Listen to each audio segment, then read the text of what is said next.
let's say a car.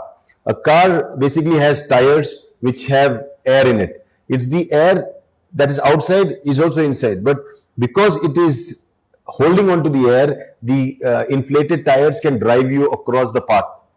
Imagine the tire gets punctured and there is no air. The vehicle stops. This is exactly our life also. Till the time this Anapana is happening, yeah, we are able to actually proceed forward on the path of enlightenment. Once this opportunity gone that we have right now, wherein we are able to breathe, if that opportunity is gone and we lie dead, the opportunity to even achieve the path of enlightenment is gone. So even though there is air everywhere, a punctured tire, a flat tire does not let the vehicle move. Similarly, even though there is opportunity, there is everything out there, once we are gone, the breath is not happening, then we have no more opportunity to upgrade ourselves. So this is a very, very important phase. Remember, every breath you take is an opportunity for you to wake up. Do not miss this, and consider very, very seriously the practice of Sunya. Have faith in it and practice, and then you will see what it is going to offer to you. Okay, a greater version or the better version of yourself.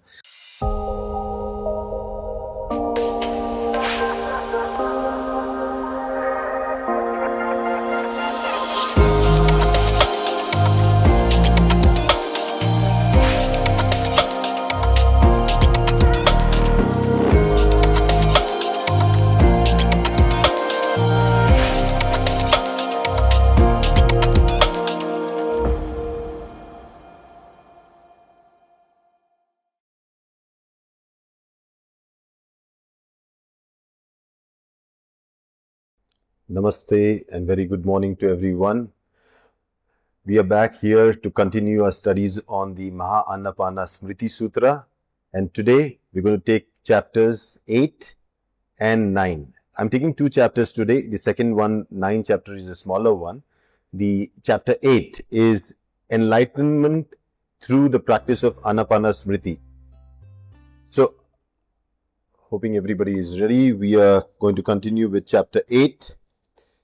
But before that, to quickly recap, we are doing the Maha Anapana Smriti Sutra. This sutra was the original Sanskrit version that was translated to Chinese. And basically, when I say translated, the translated and the compilation was done by the great prince of Persia, Anshekar, who is also known as Anshegao, but to give it a real name, I think Dr. Lim also agrees that his name was Anshekar, and the pronunciation in Chinese is Anshekao. So he is given the credit to compile and translate all the Sanskrit Maha Anapana Smriti Sutra into Chinese, and then we should be thankful and grateful to Dr. Lim, Acharya Nagajiv, to translate it back from Chinese to English, and that's what we are studying. So you see, we have a very clear lineage, unbroken lineage, wherein we are studying the sutra as it is. So the language, the words might not sound so grammatically right, but to keep the essence of the translation as it is, we have Dr. Lim has actually kept even the language to be very similar to the language of the sutra itself. So we studied how it was Buddha in chapter 1 who was practicing the Anapana, and then we moved on to in the last few series we have come down to chapter 8 now, and chapter 8 is basically the most important, I can say, the heart of this compilation of the Maha Anapana Smriti Sutra, because if you remember the first chapter, it was said that Buddha was practicing the Anapana, and through the Anapana practice, Smriti practice, he was able to get enlightenment. So can Anapana Smriti Sutra help one to get enlightened, is what this chapter is all about, and the chapter title says the enlightenment through the practice of Anapana Smriti. So let's start the chapter 8. O monks, when a monk practices Anapana, he can focus on the counting, then doing well by following the breath, entering into samadhi. Eventually, he will feel peace and joy. But these four achievements have not delivered one from death and life. Why is it so? The question here is that when a monk is practicing Anapana, he can focus on the counting, he is able to follow the breath, he can enter into samadhi. Eventually, he also feels the peace and joy, the serenity that is the result of a good practice. But even after these four achievements, here it is saying very clearly that he is still not out of the cycle of death and life. Why is it so? The sutra explains further, because these four achievements are it is like rubbing the wood for fire. It just produces smoke. The fire is not yet occurred. When a monk feels joy, he has not delivered himself and has not enlightened yet. Even the joy of practice is not a sign of enlightenment. So we should be able to understand that when you feel joy, it's like when in the olden days when they had to make fire, they used to take a wooden piece and there used to be a container of wood and they used to rub the wood on the wood, and with the friction they used to get initially they used to get the smoke, but smoke was indicator that there is fire going to come. You should not stop at the point where you get smoke, because smoke is not fire. Smoke is just the beginning of fire, but it's not the fire yet. So the smoke cannot cook, it doesn't give you heat, it is still blurry. It definitely is an indicator of a fire to come, but it is not the fire. Hence, the joy that you get through the practice of Sunya doesn't mean that you have acquired something. It is just the smoke. Okay, all the magic that you see the lights, you see suddenly your life changing, you see good things happening, doesn't mean that you have actually got enlightened or you have achieved that state. It's still the smoke. Do not get even attached to all the miracles, even the achievements that you get from the practice of Anapana Smriti.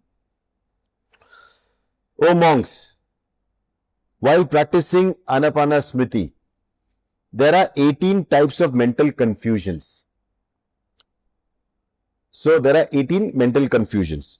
First one is craving. Now when you practice Shunya, you come across all these 18 confusions. Okay, so this is very good indicator for us exactly what kind of confusion we are facing. So at least it is an introduction for our practice of Shunya, that these are the confusions that my mind can go through, and I need to understand that this is a confusion. I don't need to get attached to it or get distracted by it. One is craving. Craving for wanting to do more, wanting to do something, this craving itself is a confusion. Okay. Anger is a confusion. Second, ignorance or stupidity is a confusion. Playful, carelessness, want to be playful is a confusion. Arrogance is a confusion. Doubt. Seventh is do not practice the dharma. While practicing, think of other matters. Ninth, do not focus the mind into one. The mind is thinking of other external factors. Now this is 10. Then we go to another 8. Do not complete the count. Over exert while practice. Not enough exertion while practice. Feel fear when you're practicing. Force oneself on the mind. 16 is worry. 17 is in haste. Feel lust without control is 18. When not careful with these 18 confusion, one will not be enlightened. If careful with it, then one can achieve enlightenment. How simple. How simple this has come. They have given the 18 points of confusions. If you are not careful with these 18 confusions, then you will definitely not going to get enlightenment. But if you are careful, if you are aware, if you know these 18 confusions and you don't attach yourself or do not get distracted or attracted to these confusions, and these confusions do not take you off the path of the practice, then you are surely going to achieve enlightenment. So remember these 18, okay? You see, let's quickly go through it, okay? Dhruv, you can go back, okay? Craving. You need to carry it on in your practice and outside your practice also when you're doing your MSV. Anger. This is a confusion, okay? You should achieve a state of not getting angry. Anger might come, but it is saying you have to be careful and aware of it and not get carried away with it. Craving will come. Do not get carried away with it. Observe it. When it comes, let it go away. That is our practice of dharma. Remember what we said? Everything arises. It remains for us some time. When the conditions are not favorable, it just perishes and it goes away. All these things, all these confusions will come. Observe them. Watch them during your practice.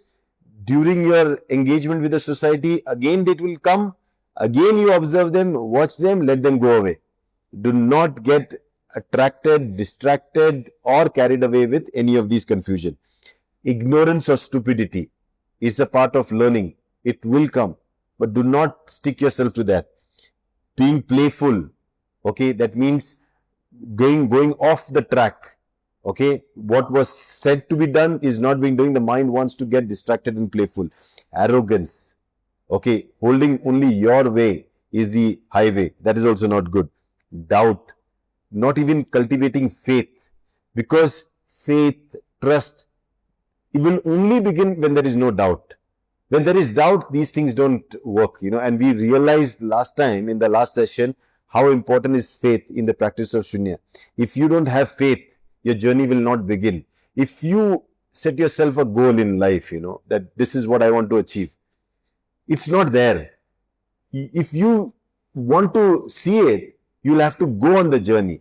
The journey itself is the journey of faith, the journey of trust. If you have doubt on this journey itself, on the destination itself, then your journey will never begin. You will never achieve it. So faith actually is when there is no doubt.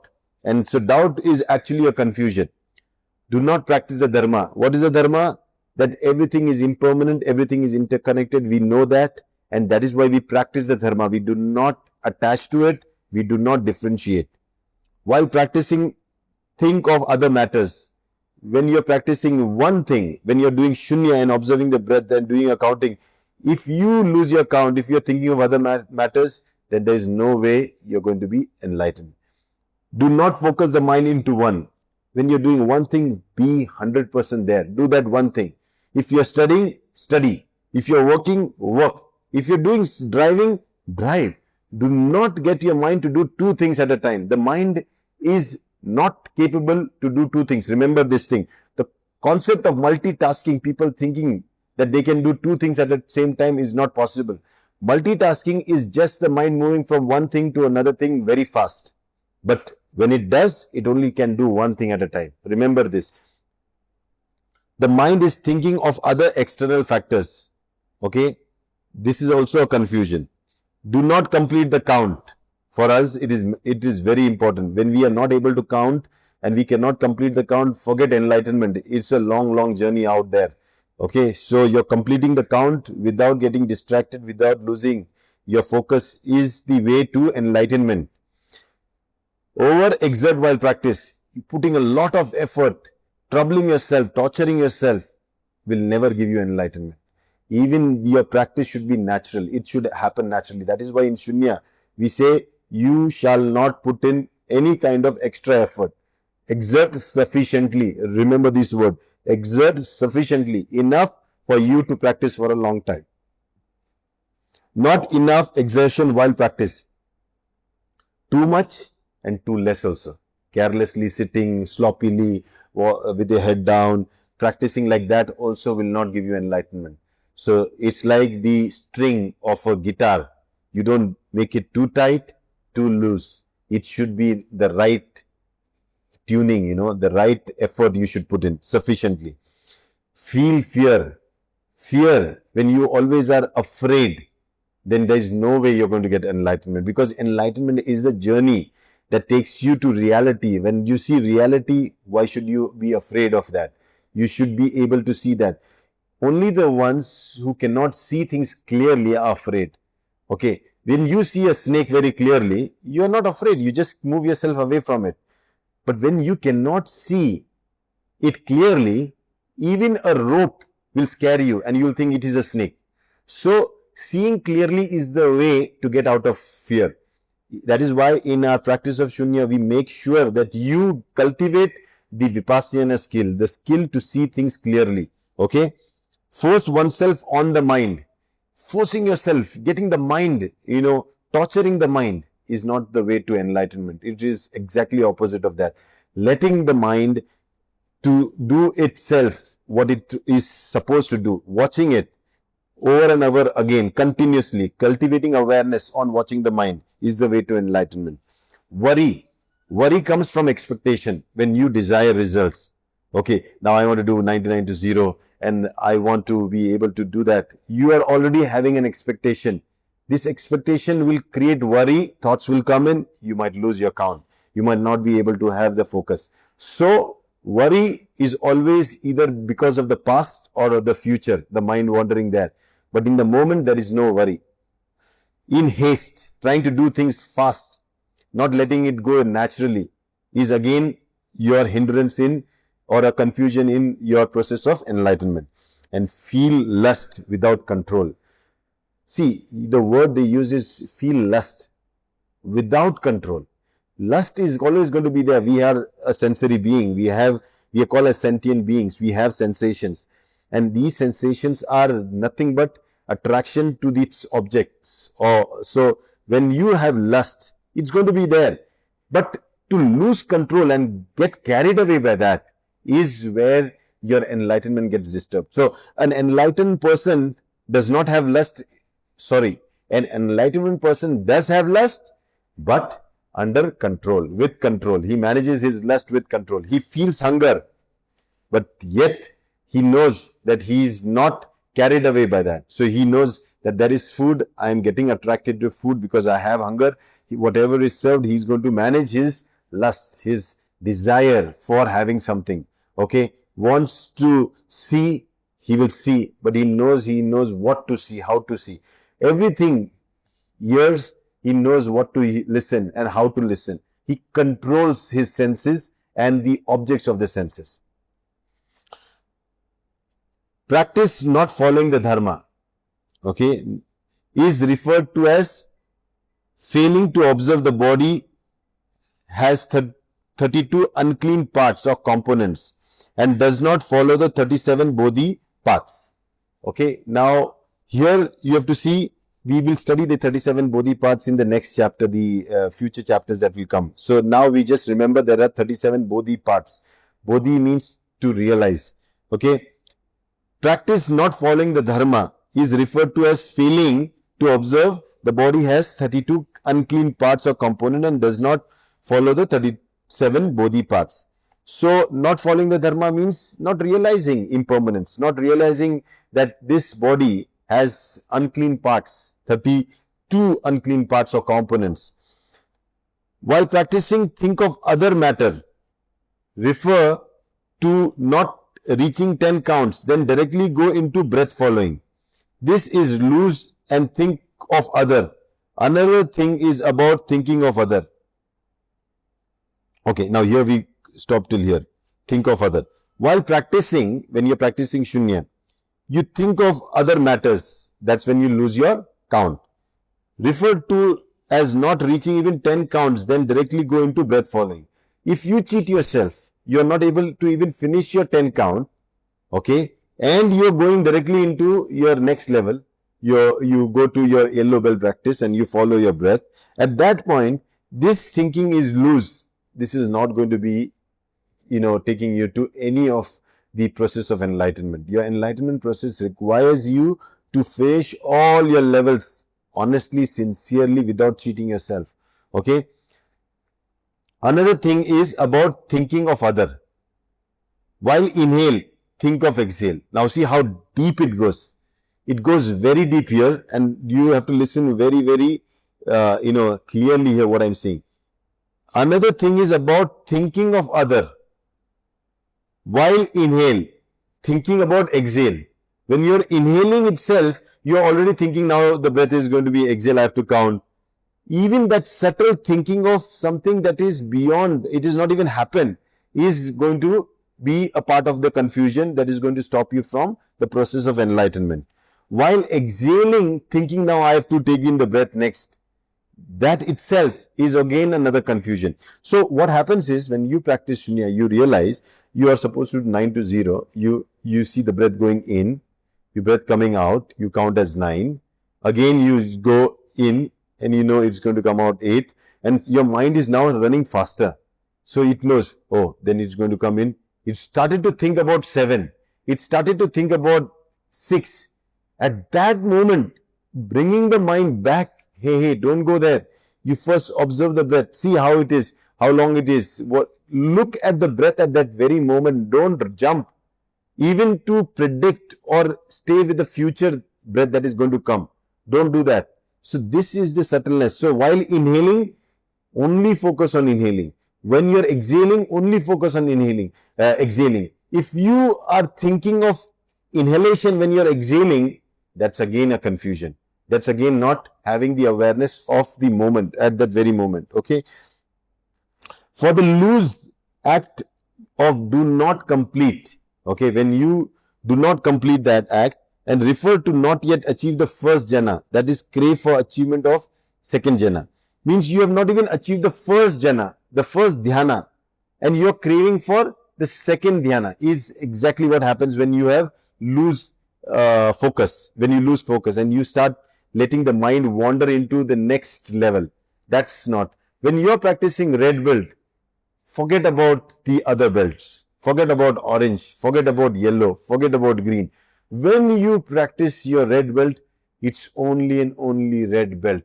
One with the red belt. It should be, there should be not even an expectation. Sometimes when we are practicing 9 to 0, we say, okay, now we are doing 9 to 0. 9 to 0, okay, then we do 29 to 0, then we say, okay, now after 29 to 0, let me go to my double count.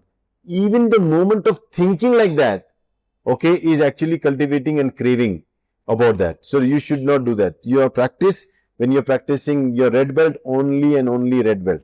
Okay, this is what it is saying. So what we discussed the dhyanas before, and we have slides we can pull up about the dhyana. The first dhyana, or we call it the first jhana in Pali, is detachment from the external world and a consciousness of joy, rapture and happiness and ease that comes in. So when you look at the 5 hindrances we studied last time, doubt, ill will, sloth, restlessness and sensual desire, we saw all that, and there is one more that they have added, is greed.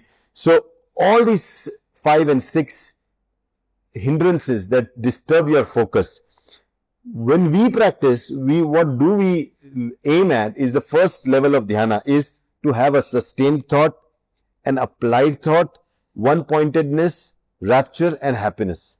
Now, these are the 5 things that happen at the first level. When you start getting away from your hindrances, you will see this coming automatically in your sustained thought. So you are able to do your practice for a long time. You are able to apply that thought of practice and you are able to stay on it.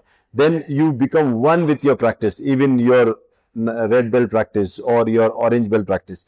You have a kind of rapture, a feeling of joy, and you experience that happiness because you are able to get one with it. This is your first dhyana. When you are doing this, your mind, if it starts craving for the second one, the second dhyana, that again is a confusion, okay? So what happens in the second dhyana is you are able to actually get away from the 5 hindrances and 6 hindrances, but you are now not even, you don't even have to put in effort of a thought. You don't need to apply a thought. You don't need to even have a sustained thought. Your practices become so easy that you just experience that one-pointedness. You automatically go into dhyana. You go into a state of one-pointedness and you actually experience the joy and happiness. This is your second jhana. So when you start practicing and your mind is now desiring, because it has left those 5 hindrances and 6 hindrances, it is now expecting that things will start become easy and easy. This expectation itself is a confusion. Okay, it should come naturally. Okay, let's go next slide. Okay, O monks, based on what a monk can be enlightened? Based on what a monk can be enlightened? So the question here is, based on what can a monk get enlightenment? 1. While counting the breath achieves serenity and the breath becomes soft and subtle, then begins to follow the breath when it becomes subtle. Similarly, followed by samatha, vipassana, returning and cleansing. Remember the 6 gates? Okay. This will lead to enlightenment. The 6 gates, the journey through those gates will lead you to enlightenment. How? While counting the breath achieves serenity. So when you're doing your red belt, when you're doing your orange belt, when you're doing your yellow belt, when you start experiencing serenity, when you experience that rapture, the joy, that is basically your level 1 complete. Then you do is your gate 1 passed. Then you go into breath following. Only when the breath has become soft and subtle, you can follow it. When it is harsh and running fast and making a lot of noise, not stable, there's no point in following that. How can you follow something that is moving very, very fast? Better let it settle down, let it get completely still. At that time, when you follow, it becomes easy for you. Okay? Then, because you are able to follow that breath, you are able to finish the 2nd gate. Then you go into samatha, bring about an equilibrium. You'll see that your samatha will lead you to samadhi. Because you are now in the state of samadhi, you can see things clearly. Your gate of vipassana opens. Now, in the state of vipassana, you are able to see clearly. Now, you also have developed the skill to return back and check everything is okay. You go back to returning. After returning, you know that you are in the state of complete pureness or cleansiness. So the cleaning has happened. This is the process that will lead you to enlightenment. O monks, when practice dharma to achieve samadhi, there are 3 things that a monk should know. So when you are practicing dharma to achieve samadhi, okay, samadhi means to strike equilibrium, okay, to come in balance. Once you come in balance with the existence itself, the universe itself, and everything that is happening, time itself, when you come in balance with it, you live in a moment. There's no imbalance of past or future to distract you. You actually strike the right note. So that exactly, when the practice of dharma to achieve samadhi, there are 3 things that a monk should know. So what are those 3 things? First thinking where the body is from. Okay. It exists because of 5 skandhas: form, feeling, thinking, action and consciousness. We saw that, the Panchaskandha. Okay. Roop, Vedana, Saudhya, Sanskar and Vigyan. When you see that your body is made out of these 5 skandhas, the 5 skandhas perish and the body no longer exists. When you know this, okay.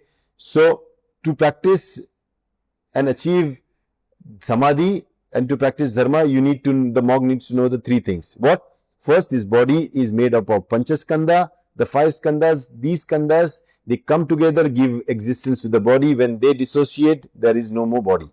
Second, so one only stays temporarily in the body. If one still does not understand this, then the 9 openings of the body, ear to, eye to, nose to, mouth, urinary anus are all produce dirty secretion, then know the body is unclean and perishable. Sometimes our habit of clinging to the body, thinking that this is permanent, this is always going to be there, actually will never let you come to a state of samadhi, will never help you to understand dharma. So, to understand dharma, you need to start with the body. To see that the body is made out of Panchaskandha, to know that this body is temporary, where we actually manifest ourselves. And if you still cannot understand this, then you need to go back to understanding there are 9 openings of the body. Your ears, you see, when you open your ears, you know there is dirt inside. Your eyes, your nose, your mouth, your urinary system and your anus, they all are throwing out dirt every time. You see, that is why we have to brush our teeth, we have to clean while we are defecating, we have to make sure that our urinary system, the excretory system parts are, openings are clean, otherwise it is dirty. So when this body is oozing out dirt, definitely there is something that is actually processing dirt within. So we realize the body is unclean and is going to perish one day. This is the first realization. Second is observe inward and let the mind follow the breathing in and out. Second thing is you have to observe inward and let the mind follow the breathing in and out. That's our practice. That's exactly what we do. Third is eventually the in and out of the breath becomes very subtle and the mind can no longer detect it. So while the mind is observing the breath, and becomes so subtle that the mind cannot observe it, it seems as if it is stopped. Then the mind realizes that what is nothingness. At that moment, the mind realizes that it is not even able to see the difference between in and out of the breath, because the breath has become so subtle, so stable, okay, then it realizes nothingness. When the mind is serene and quiet, it can understand emptiness. At that moment, the mind becomes so serene and quiet, it can realize and understand what is emptiness. Then knowing in emptiness, there is nothing in there. When you see, the mind understands that when there is nothingness and emptiness, he understands there is nothing there. The mind understands this. Why is it so? Because when one knows, if the breathing does not return, one will die. Because we all know, if your breathing doesn't come in, we will die. Then one understands his life is dependent on the breathing. When the breathing ends, the life ends. From this, the monk can realize the Sunya in the Dharma. Okay? Now, when we observing the breath, we see in and out. The mind is engaged in observing. The breath becomes so subtle that the mind cannot detect the breath. We realize, the mind realizes there is actually this stillness is nothingness. There is emptiness. But also there is a second realization which we thought is wherever there is breath, there is life. In and out of breathing. Breathing itself is life. When there is no breathing, there should be no life. Right? So we have this idea. But now when we see that the breathing has become so subtle that it is happening, but it is nothing to do with, you see, the realization that this body was dependent on the breath. Yes, it is happening, but it is so subtle that we realize that there is emptiness even in breathing. Even when the breath has actually stopped. Technically it is not stopped, it has become subtle. And we cannot see the differentiation. In the non-differentiation, we realize our true self. We see that we are there even beyond the breath. And that realization, the monk realizes the Shunya in the Dharma, that even the breath which is coming and going, there is emptiness in it, there is Shunya in it. And that is that everything, even the breath is impermanent, this body is impermanent. When we realize this impermanence of the things that have manifested, even we as selves have manifested, and we ourselves are impermanent, the mind that has manifested is impermanent, okay, then all the differentiation is gone. With that, the true realization happens, and that's the enlightenment that we are talking about. Therefore, to practice the Dharma, there are three important methods. So because of this, because we have to practice the Dharma to achieve Samadhi, the three ways, there are three important methods. One is to observe the body. That is why we teach, observe the body. Focus the mind into oneness. That's again a practice of Shunya. And mind the in and out of the breath. Other than these, there are three cautions. Okay. So what are the three methods? One is to observe the body, focus the mind into oneness, mind engaged in the in and out of the breath.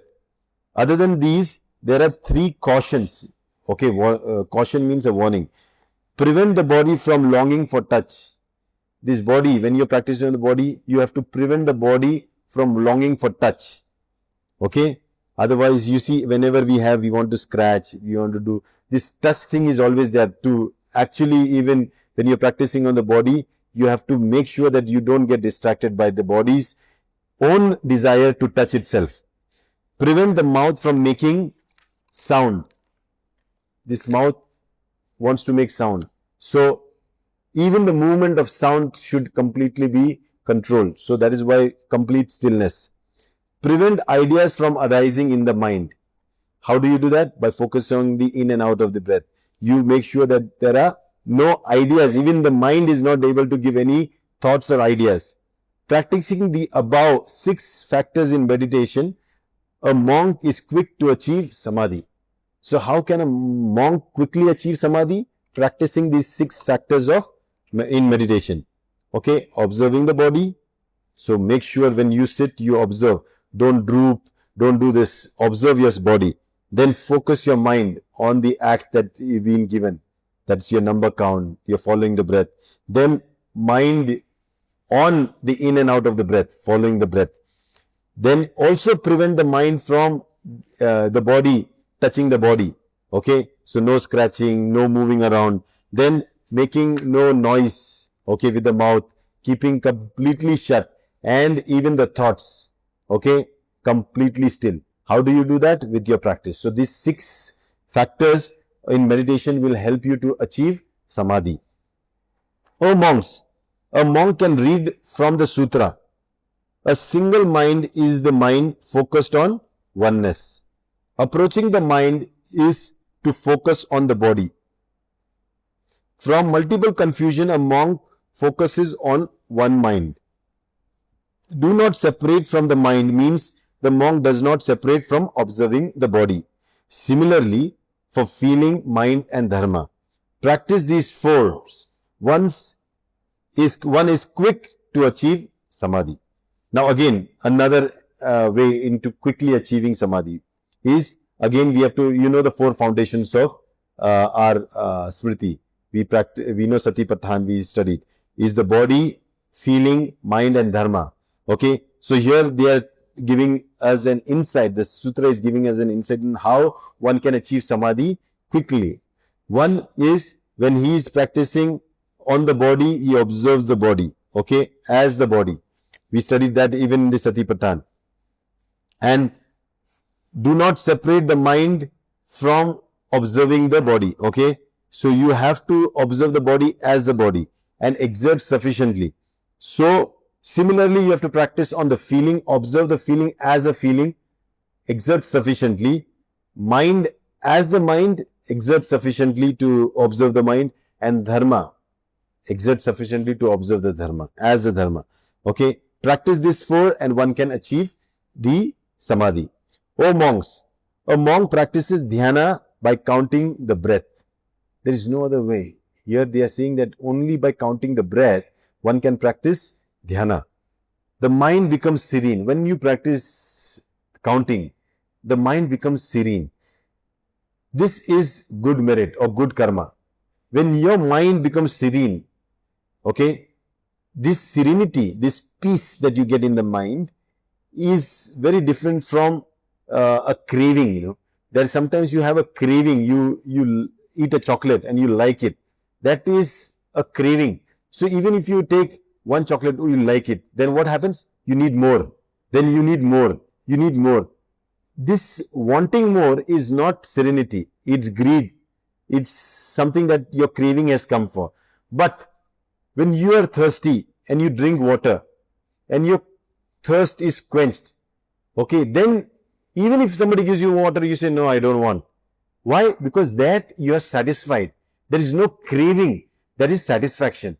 This satisfaction in Hindi we call samadhan.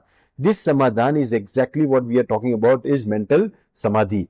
Here, when you're practicing dhyana and you're doing your reverse count, the mind becomes serene.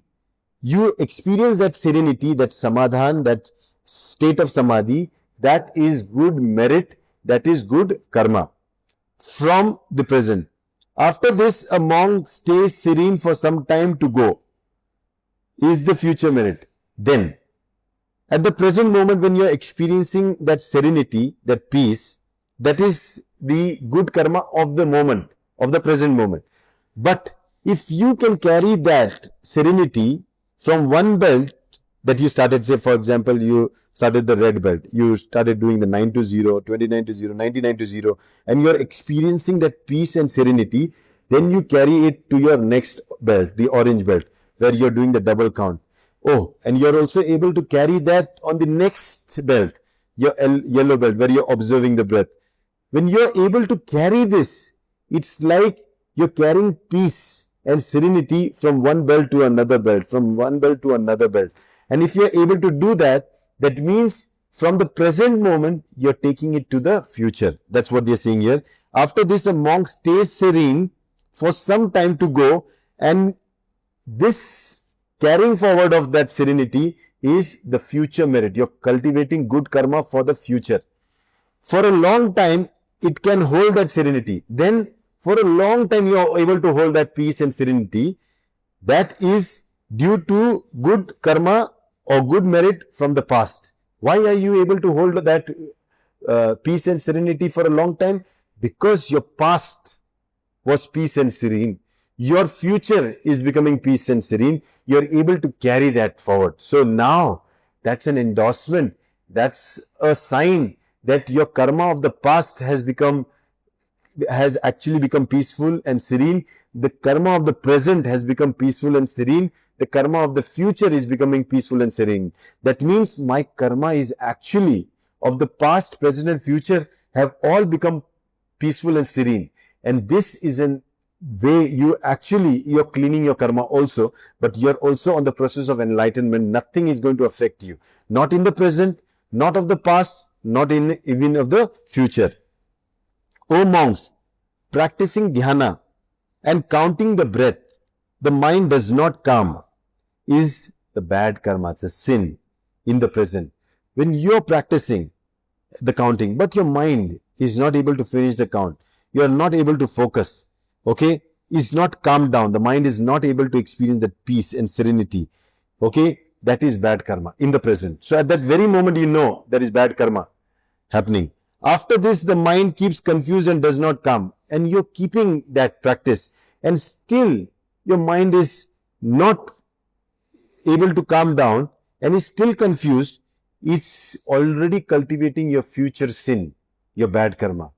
Okay, the more one practices dhyana, the more he feels uneasy. Then the more he goes into the practice and more he is feeling uneasy. This is due to the past sin. This is because of past bad karma. Now you see, this is so important. Why do we stress on practicing Sunya? We tell you to make sure that your mind settles down. Because even MAS, Maha Anapana Smriti Sutra says, the good karma is all the actions done with a calm and still mind. All the bad karmas are result of an unstill or unstable mind. That means when I practice Shunya, 9 to 0 is the way I actually calm down the mind. After that, whenever I go in any act, all my actions are good acts.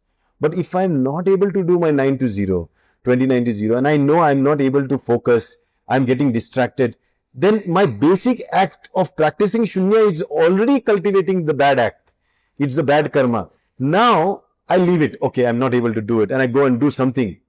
You're doing a bad act again there. So your future karma is also bad karma.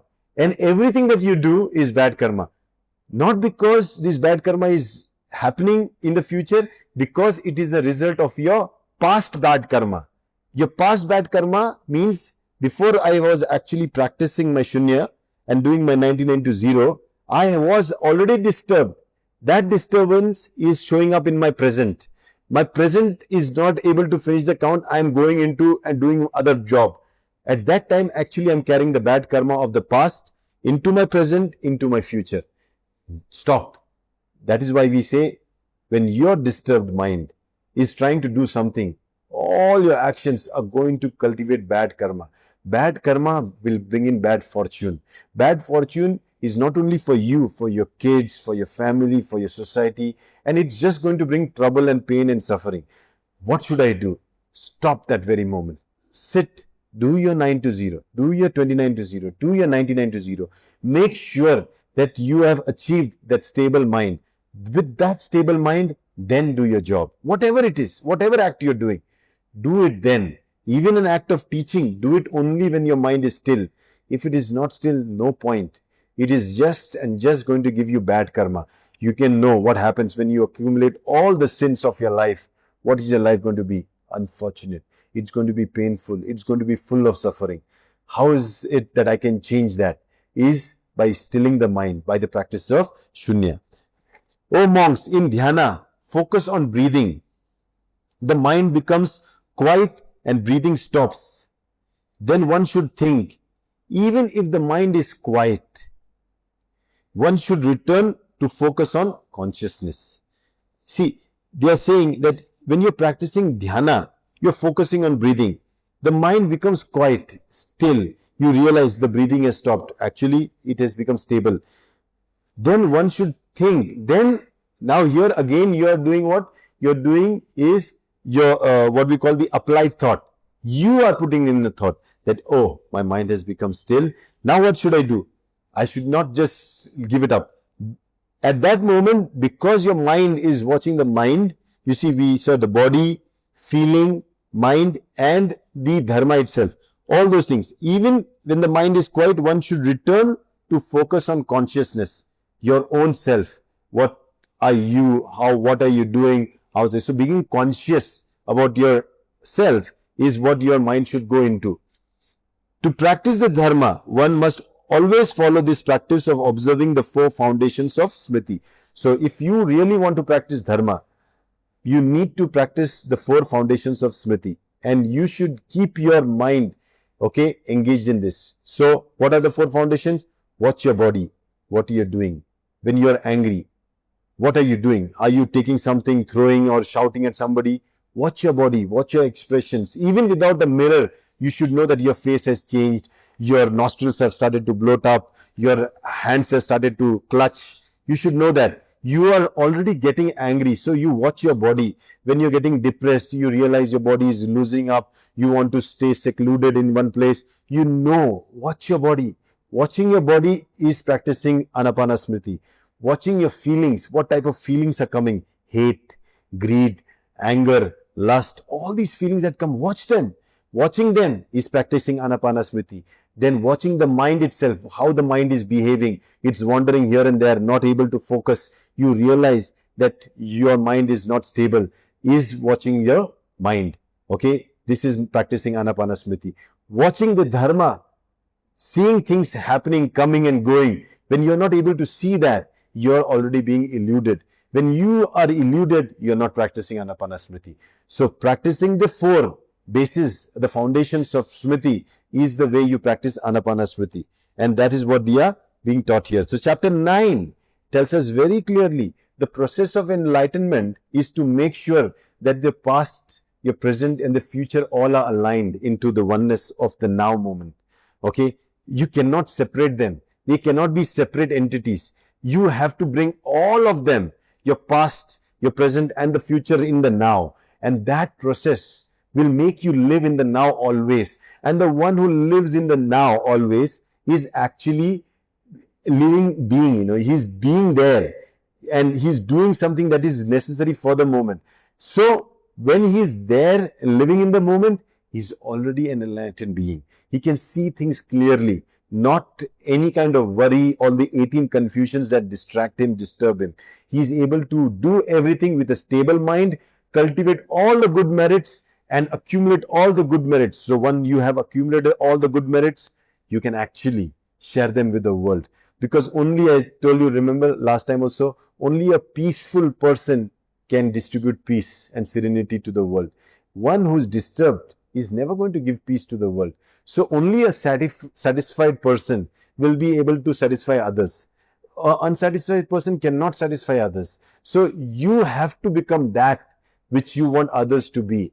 Okay, if you want love for the society to share love, you have to be that living, loving being yourself. You have to become that sample that people can taste. So here, this is the only way that we can understand that by practicing the dharma, practicing the 4 foundations of Smriti, by practicing Anapana Smriti. That means practicing the observing of the breath in, observing the breath going out, observing samatha, observing vipassana, returning and also basically cleansing. These 6 gates of practice, which are the practice of Sunya, one can actually achieve enlightenment. The same thing that Buddha achieved.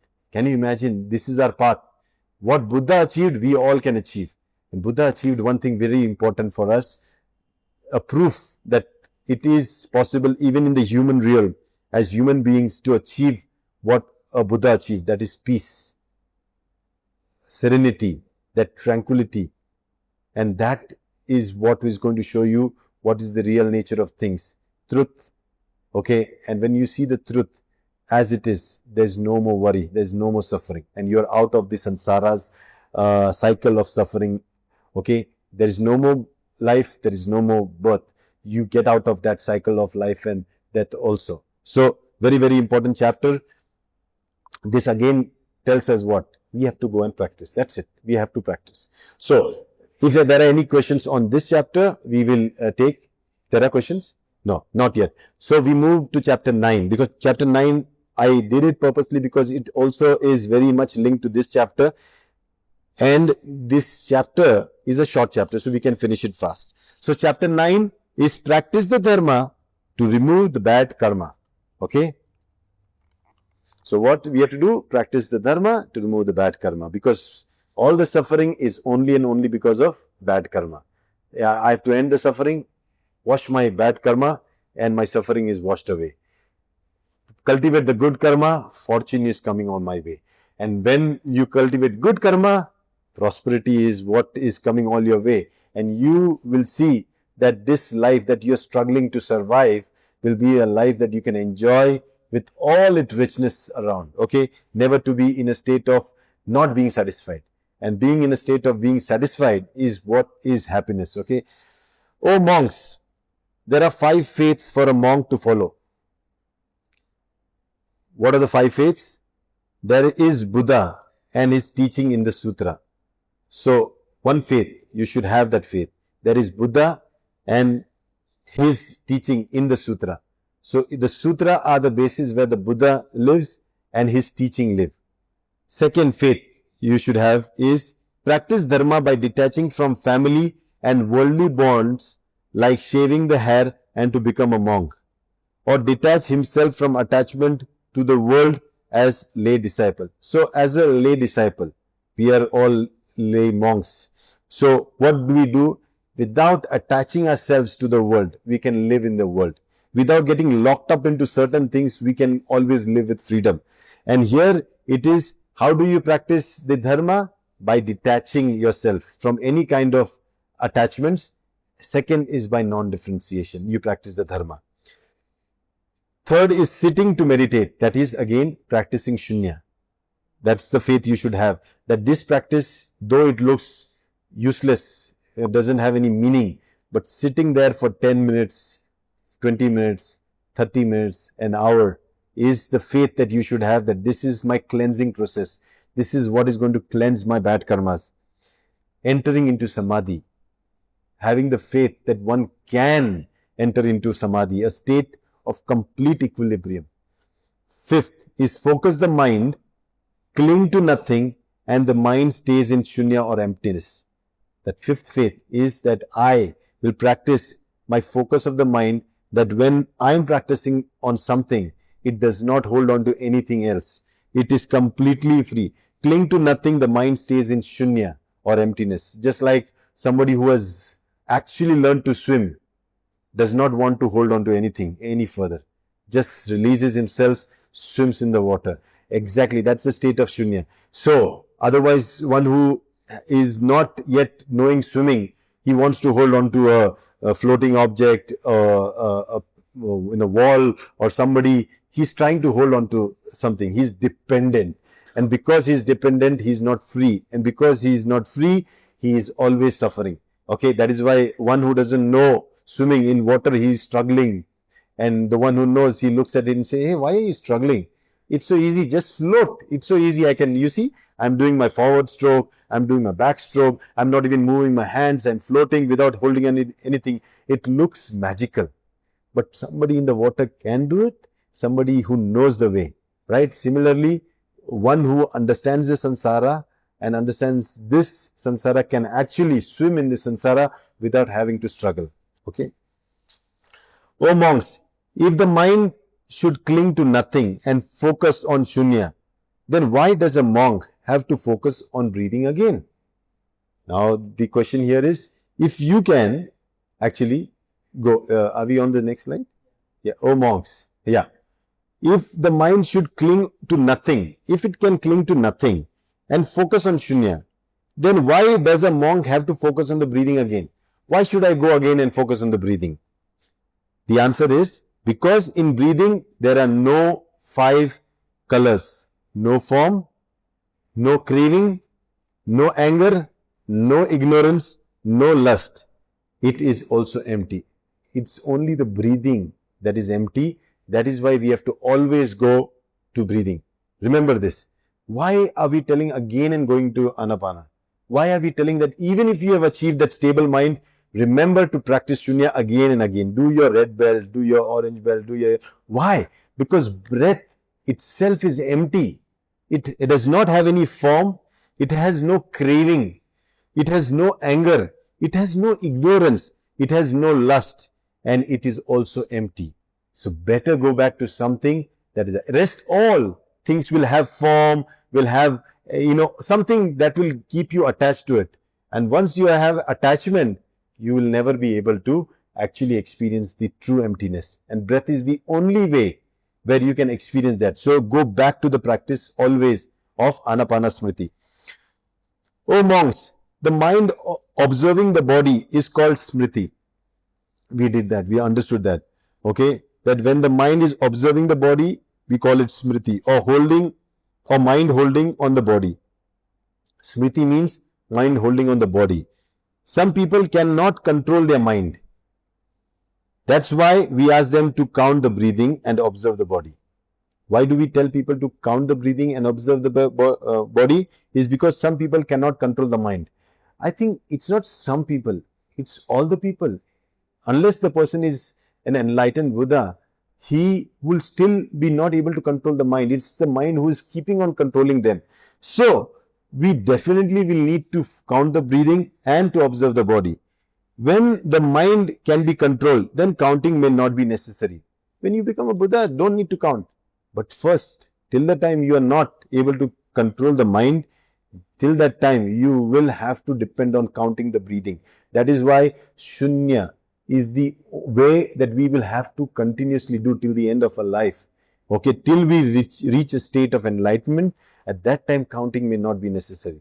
But trust me, you tell me, there will always be the mind that will get disturbed. So that is why even Buddha practiced all his life Anapana Smriti. Even because it's like when you are in the sea, I am telling you, when there are no more waves in the sea, at that time don't worry. It's never going to happen. The sea of samsara, the suffering will always trigger some kind of, imbalance within your mind. Your mind will trigger to lose its balance. At that time, again and again, you have to practice Shunya. O monks, if future karma is going to fruit, how to avoid it? Now the question is, if karma is something that you have to pay a price, okay, if you have done something, you are going to have to pay a price, then why to practice Shunya? Or what does Shunya to do with it? So here the question is, if future karma is going to fruit, if karma is going to fruit, how to avoid it? How can you avoid karma? If I have murdered somebody and I'm going to be caught, I'm going to go to jail, I'm going to be hanged, this is going to happen. Then why the hell should I even think about avoiding it? It's never going to happen. I'm not going to escape from it. The answer lies here. A monk practices the breath counting, breath following, samatha, vipassana, returning and cleansing, the 6th gate. When he practices the 6th gate, focuses on the 37 bodhi paths, then he can remove the bad karma. Now they are telling that, hey, you don't need to go even, no, not necessarily that once who has murdered will be hanged. Maybe there is a way to end that bad karma also. So how? So one can remove the bad karma by practicing the 6 gates and the 37 bodhi paths.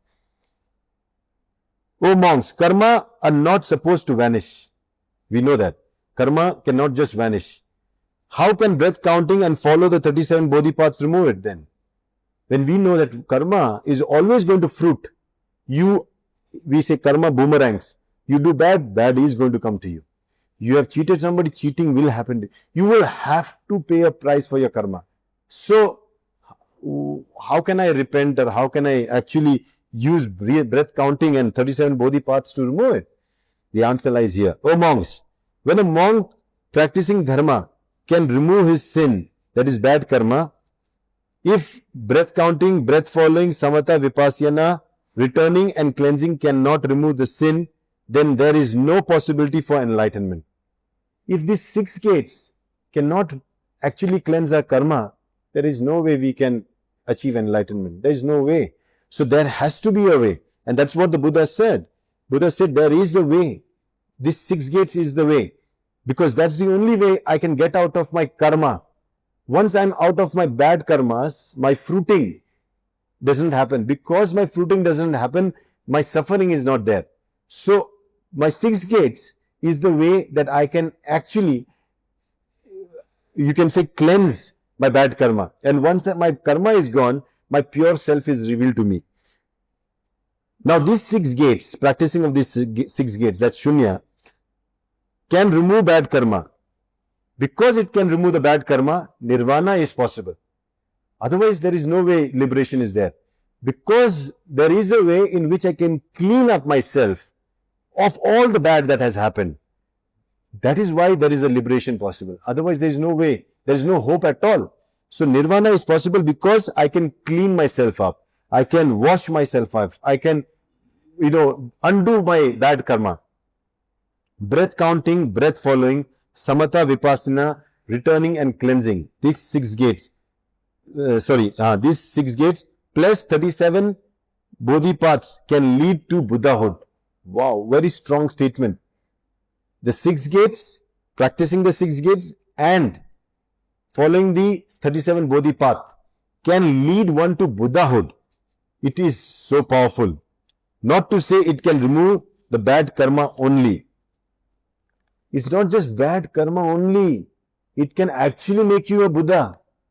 What? The practicing of Shunya, the 6 gates, plus following the path of 37, the Bodhi path. Even the bad karma is very much heaping up as high as the mountain. Means, however bad your bad karma is, even if it is heaped up as the mountain, diligently practicing the dharma can help the monk to avoid meeting the bad karma. Then, diligently practicing the dharma, means sincerely practicing the dharma, can actually help the monk even let go of all the fruiting of the bad karma.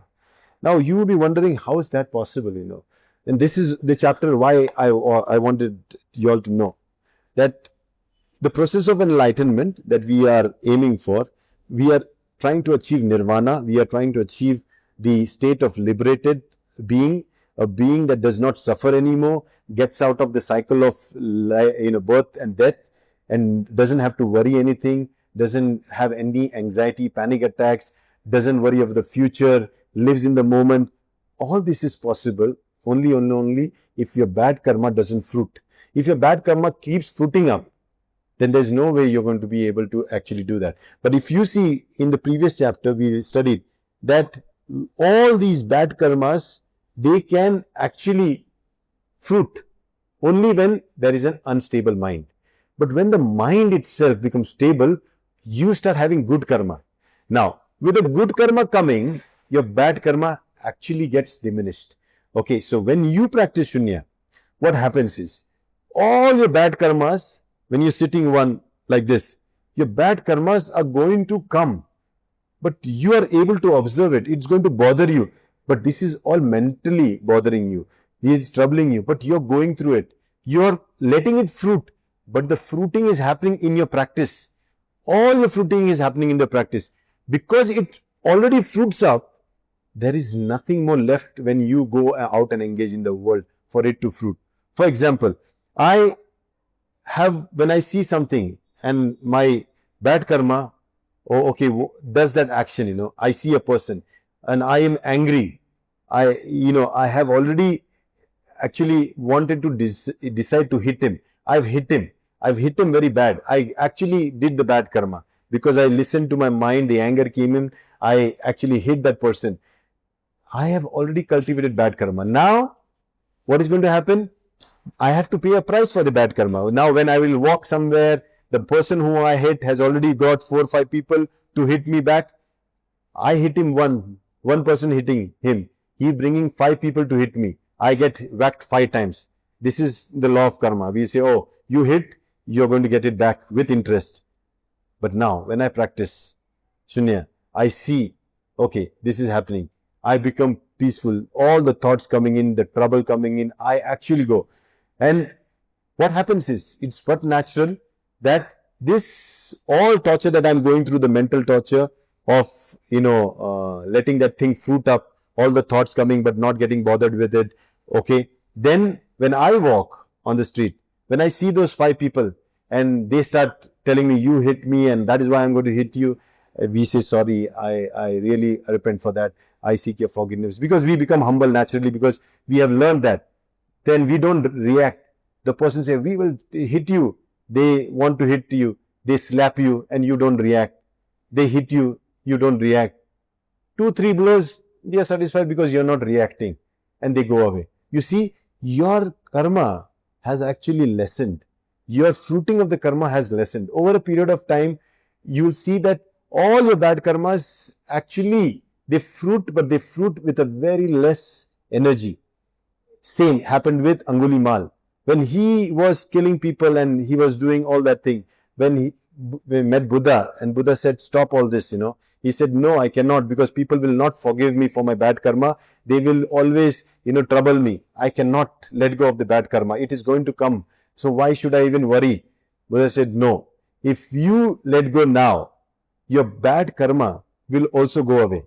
He was not ready to believe, but then he had faith and he agreed to it and he started to practice the dharma. And he became peaceful and very serene. When he used to go in the villages to beg for food, people used to identify that he is the one, who killed my son. They used to get mad at him. They used to take stones and hit him and, just now you're becoming monk. Now after killing my son, you're doing this. They used to hit him. He used to bleed. But they used to not kill him. They used to hit him. The anger used to be there. Then he used to go back and meet the Buddha and say, Buddha, the people are still hitting me. Buddha said, you should be grateful and thankful to them. At least they are washing off your karma. This is exactly what in Diamond Sutra it is told. That when you're teaching Shunya or when you're talking about the Diamond Sutra and people who slander you, put you down, don't worry. They are helping you wash your karma. Let them do that. Let them do that. The more they do that, the more your karma is washed away.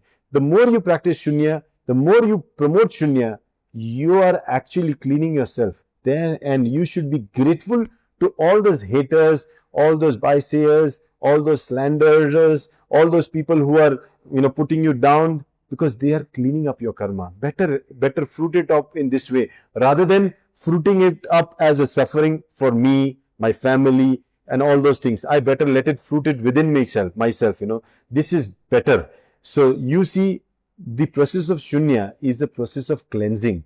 It's only and only through the present process of cleansing that you see your true nature, your true Buddha nature, your nature of pure consciousness, bliss and awareness. That is what you are. And only because of impurities, because of confusion, because of ignorance, because of not seeing clearly, you're not able to witness your own true nature. But Shunya is the way through which you can. Okay, so practice is what we tell is very, very important. Practicing on the 6 gates. Okay, you're practicing of the counting, practicing of the following of the breath, practicing of samatha, vipassana, returning and cleansing. These are the 6 gates through which you practice. And by practicing dharma means by studying, by observing all those things and engaging with the society, you will see that your karmas are getting washed away and good fortune is all on your way. Prosperity will start knocking your door as soon as you start practicing. So don't worry. Initially, all the, cathartic things that happen during practice, let it happen. Because when I sit for practice, and I have pain and all those things. It's the initial thing that is setting up things for me. It's the old conditioning that is now changing. So at this time, you're being born again. A new self. The bad is going and the good is coming. Okay, so one has to go for the other to come. The old you is replaced by new you. The angry Rajesh is now become a peaceful Rajesh. Okay, I still have anger as a weapon, not a weapon that harms me anymore, but a weapon that I can use in a more better way to do something where I need that passion of anger to get something done. So I get equipped with all the impurities which become pure and strong weapons that I can actually engage with. Okay, so this is what is the chapter 9 telling us, that even with the practice of Sunya and practice of Dharma, you can remove your bad karma. So you have an opportunity here. Okay, just don't sit and cry and whimp about whatever wrong has happened in life and thinking that there is no way you can repent. Repenting is not by banging your head or punishing yourself. It's through practice of the right dharma. When you go downhill, the only way to come back on the top of the hill is to climb up. Okay, you cannot sit there and expect the hill to come down. When we have a way here, that is the practice of Shunya. This is the way you cleanse yourself.